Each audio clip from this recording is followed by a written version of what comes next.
Hello, welcome back to the sideboard one last time here at Magic Spotlight Spider-Man, part of SEG Call in Baltimore. I'm Nick Miller, alongside our champion, Alex.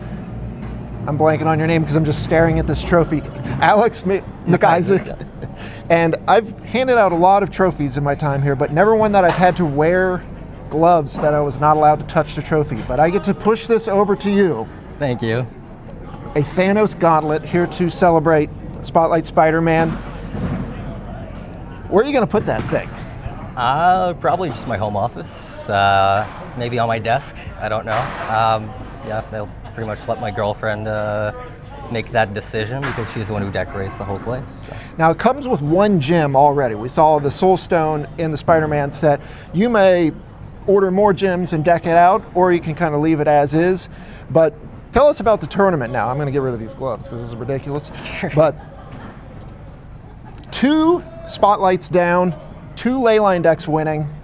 If I had a nickel every time that happened, I would have 2, which is not a lot, but it's more than once. You've played this deck and honed this deck throughout multiple events. Take us through the tournament and your deck choice. Well, I started playing leyline when it was a bit more popular. Around the time I had my first RC in Calgary, which is the Canadian RC. And this was Pioneer, when Pioneer was still alive, and I brought it as, you know, kind of I wasn't sure if I wanted to play it or not. I ended up not playing it, but I played it in the 5K Open the next day, and I just fell in love with Leyline. I think it's a very underrated deck. I think a lot of people, they play Leyline or they mulligan down to Leyline. The idea is it's like just a little bonus that you can get. I brought it then to the RC in Montreal for Standard, and I got 16th place in that one. So made top 16. I was 10-1. I was the front runner in that one as well. Lost 3, and then the rotation happened, and that's when no one played Leyline anymore. And I just decided to stick with it because no one's sideboarding against it. That's what it means. Yeah, I mean, you had it multiple times, but also I can't count the number of times I've seen you just cast the card. These games are going long. You're just hard casting Leyline, and then a turn or two later winning with it. And it's crazy to see. Yeah. You know, we saw you do just absurd combo kills out of nowhere. You know, you had a 3 Leyline win. You know, you had it in play both games here in the finals, and it just makes your opponent not be able to play the game they want to. You know, Vivi has been the headliner for all these standard events, but it continues to get beaten down by red, and you're the last in a long line to do that. Yeah. Now, Poison Dart Frog, a card that has been in your sideboard for multiple tournaments. Everyone looks at it, says, what's going on here? You see it pop up in Magic Online list when they just copy your list, not really paying full attention. Absolutely. Take us through the story here, where you got the copy that you're using now and why.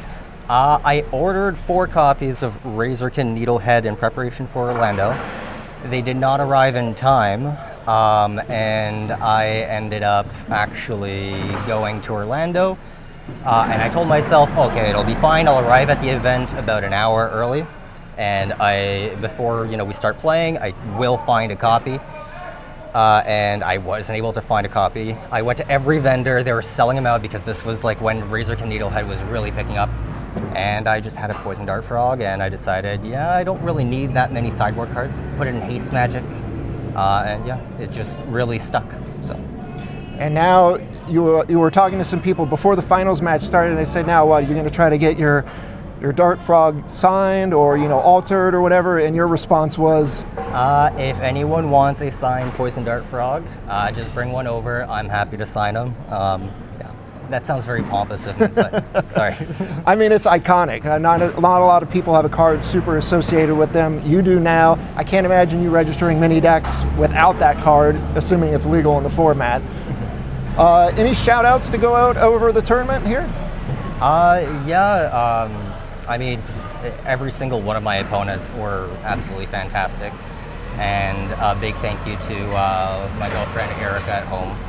She's been very supportive throughout all of this, and was supportive of me going out to Baltimore for a weekend and paying for all those flights. So. Well, it's not a bad ending to a great story. Get your Poison Dart Frogs now. They're probably going to shoot through the roof. Hashtag not financial advice. Congratulations one last time. We're going to shoot it back over to Alien Reed to close it out here in Baltimore.